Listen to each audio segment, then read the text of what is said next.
What happens when you stop clinging to lost relationships? Why do we hold on so tightly to something that no longer exists? Why does the past have such a grip on us, even when we know it's gone? We replay old conversations, we think about what we could have done differently, we keep their names saved in our phone, we hesitate before deleting old messages, we revisit places where we once shared moments, we hold on to the hope that maybe, somehow, life will bring them back. But what is this really about? Is it about them, or is it about us? When something ends, when someone leaves, when a relationship fades, there is a part of us that refuses to accept it. It's not just that we miss them, it's that we miss the version of ourselves that existed when they were around. We mourn not only their absence, but also the way we felt when they were in our lives. We chase that feeling, thinking that if we can hold on to the relationship in some way, we can keep that part of ourselves alive. But time doesn't work that way. Life doesn't freeze for us. The more we resist change, the more we suffer. Stoic philosophy teaches that suffering is not caused by external events, but by our judgments about those events. A breakup, a lost friendship, a connection that fades, these things are not inherently painful. What makes them painful is our belief that they should have lasted forever, that their loss has left us incomplete. But is that true? Were they really meant to be permanent? Or were they always temporary, like everything else in life? Think about how nature works. Nothing stays the same. Rivers carve new paths, trees shed their leaves, the moon waxes and wanes, stars explode and turn into dust. We accept these changes as natural, yet when it comes to our own lives, we resist. We act as if the people in our lives should be immune to the same impermanence that governs everything else. This resistance is what creates suffering. The pain isn't in the loss itself, it's in our refusal to let go. Click subscribe to this channel to get more topics you love. But what happens when we finally stop clinging? What happens when we accept that some people are only meant to be part of our story for a while? Something incredible happens. We stop living in the past. We stop replaying old memories and start making new ones. We stop defining ourselves by who we were when they were around and start embracing who we are now. We stop waiting for closure because we realize that closure isn't something they give us, it's something we give ourselves. Many people think that letting go means forgetting, but that's not true. Letting go doesn't mean erasing the past or pretending something never mattered.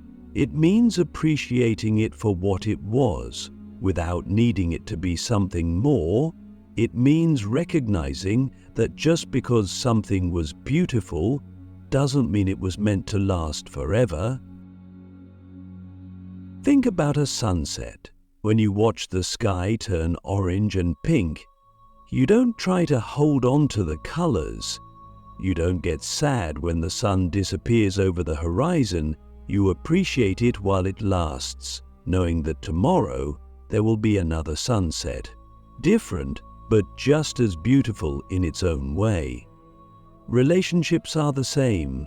Some last longer than others, but all are temporary in the grand scheme of life. And that's not a bad thing. That's what makes them meaningful. Imagine holding a rope that is being pulled away from you. The tighter you grip, the more it burns your hands. The pain doesn't come from the rope itself, it comes from your refusal to let go. When you finally release it, the pain stops. The wound begins to heal. This is what happens when we stop clinging to lost relationships. The suffering we feel isn't coming from the loss itself, but from our insistence that things should be different from how they are. But reality doesn't bend to our wishes, it moves forward, with or without our permission. We often believe that if we let go, we are betraying what once was. That if we stop missing them, stop feeling their absence, stop holding on to the past, it means they never mattered. But that's not true. Letting go is not a sign that something wasn't real. It's a sign that we are choosing to live in the present instead of being trapped in a memory. It's a sign that we are strong enough to move forward, that we trust life enough to believe that what's ahead will be just as meaningful as what has passed. Attachment is a survival instinct. For most of human history, being alone was dangerous. We depended on our tribes for protection, for food, for survival. Rejection from the group meant death. This is why loss feels so threatening. Our brains are wired to see it as something to fear. But we are not living in the past anymore. We are not in danger. Our survival does not depend on clinging to relationships that have already ended. One of the greatest illusions we fall for is the idea that we need other people to complete us, that without them, we are missing a piece of ourselves. But were we really incomplete before they came into our lives? No. We were whole then, and we are whole now. People don't complete us, they complement us. They add to our experience, but they are not our foundation. A relationship ending does not mean we have lost something essential. It means we are being given the opportunity to grow in a new direction. It means we are being asked to trust that life knows what it's doing. It means we are being reminded that nothing was ever truly ours to keep. The Stoics often practice something called memento mori, the reminder that everything, including our own lives, is temporary. This wasn't meant to be depressing, it was meant to wake them up, to make them appreciate every moment, to stop wasting time wishing things were different. If we truly understood how short life is, would we really want to spend it clinging to something that is already gone? Or would we rather embrace what is here right now? When we let go, we make space. Imagine your heart as a room. If it's filled with old furniture, memories, regrets, longing, there is no space for anything new. But when you clear it out, when you stop holding on to what no longer belongs, you create room for something better. Not necessarily another relationship, but peace, freedom, clarity. We are afraid that if we let go, we will be left with nothing. But the truth is, when we stop clinging, we gain everything. We gain our own peace. We gain the ability to love without fear. We gain the freedom to move forward without being weighed down by the past. We don't need to hold on to people to prove that they mattered. Their impact is already woven into who we are. They have shaped us, changed us, helped us grow. And just because their role in our life has ended doesn't mean their influence is gone. It lives on, not in our suffering, but in the way we carry ourselves forward. What happens when we stop clinging to lost relationships? We stop suffering over things that no longer exist. We stop waiting for something that isn't coming back. We stop living in a reality that is no longer real. And we start living here, now, fully, without the weight of the past holding us back. The past is a place we can visit, but it is not a place we should live. Life moves forward, so should we. When we stop clinging to lost relationships, something shifts inside us. It's not just about moving on, it's about realizing that we were never supposed to hold on so tightly in the first place. Everything in life is temporary. Every friendship, every love, every moment we cherish is fleeting. But instead of appreciating things while they last, we fight against the inevitable. We act as if losing someone is unnatural, when in reality, It's the most natural thing in the world. People enter our lives, they play their part, and then, whether by choice or by circumstance, they leave. This isn't a mistake, it's not an error in the system, it's the way life has always worked. The problem is that we expect permanence where none exists. We want relationships to last forever. We want the people we love to stay exactly as they are. We want to freeze time. And when reality doesn't align with these expectations, we suffer. But suffering isn't coming from the loss itself. It's coming from the belief that things should have been different. What if we stopped expecting things to last? What if we accepted that every connection has an expiration date, some longer than others, but none infinite? What if instead of mourning the end, we appreciated the time we had? When we fight against change, we trap ourselves in the past. We replay memories, analyze moments, wonder what we could have done differently. But no amount of thinking can bring back what's already gone. The past is not a place we can live. It's a collection of moments that once existed, but now only remain as thoughts in our minds. Holding on to lost relationships is like reading the same chapter of a book over and over again, hoping the ending will somehow change. But it never does. The only way forward is to turn the page. Letting go isn't about forgetting. It's not about pretending something didn't matter. It's about realizing that its value doesn't depend on its duration. A love that lasts a few months is not less meaningful than one that lasts a lifetime. A friendship that fades is not a failure. Everything serves its purpose. Everyone we meet leaves a mark on us, shaping us in ways we don't always understand. But just because something was important doesn't mean we need to carry it forever. Imagine carrying every person, every relationship, every experience with you at all times. The weight would be unbearable. Letting go is not losing, it's choosing to move forward unburdened. We often hold on because we think we need closure. We want answers. We want to understand why things ended, why people changed, why someone who once cared about us no longer does. But closure is an illusion. Even if we got the answers we were looking for, would it really change anything? Would it make the pain go away? Or would we just find new questions to ask, new reasons to hold on? The truth is, we don't need closure from them. We need it from ourselves. We need to decide that the past does not need to be resolved to be left behind.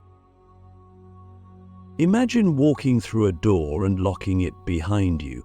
That's what letting go feels like. It's not about waiting for the perfect moment, the perfect explanation, the perfect feeling. It's about deciding that the chapter is over and choosing not to reread it. It's about trusting that what's ahead is more important than what's behind. But many people don't do this. They leave the door open just in case. They keep the text messages, the photos, the memories close, thinking that maybe one day things will go back to how they were. But this only prolongs the suffering. Holding on to the idea of someone keeps us stuck in a reality that no longer exists. We don't see how much we limit ourselves by refusing to let go.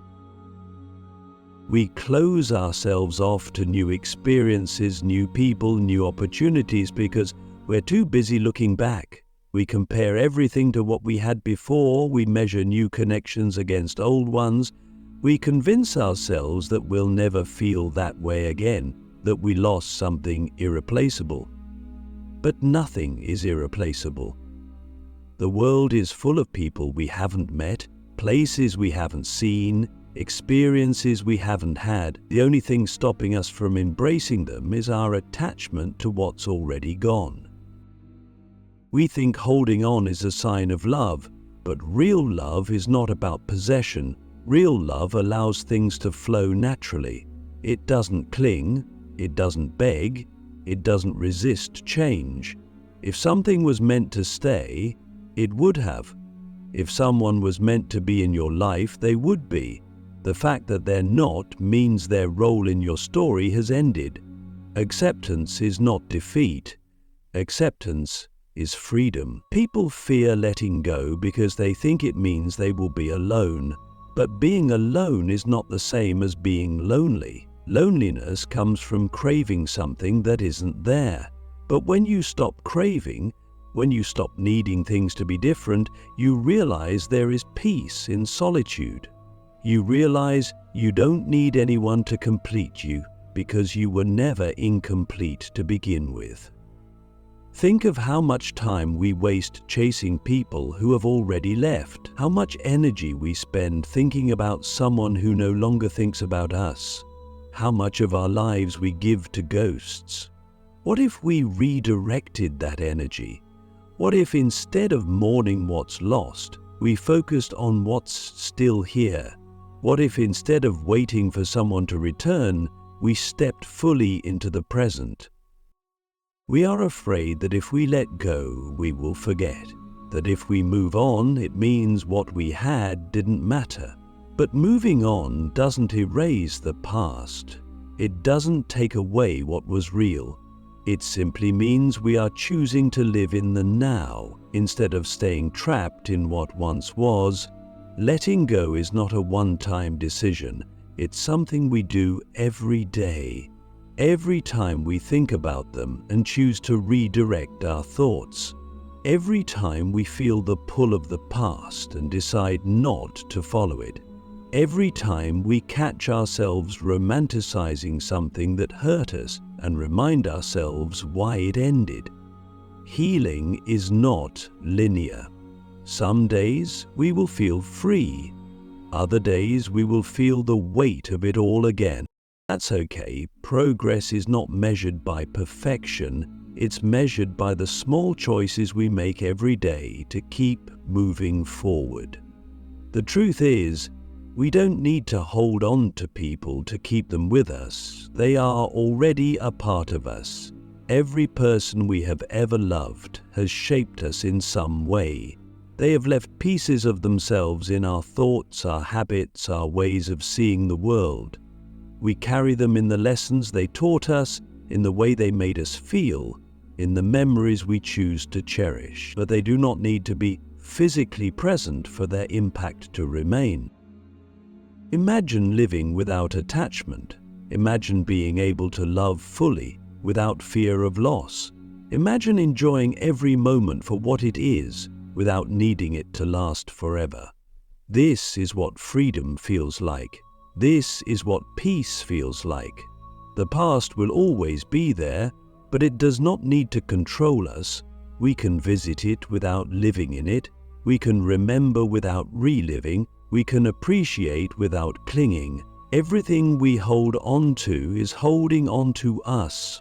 Every person we refuse to let go of is keeping us tied to a version of ourselves that no longer exists.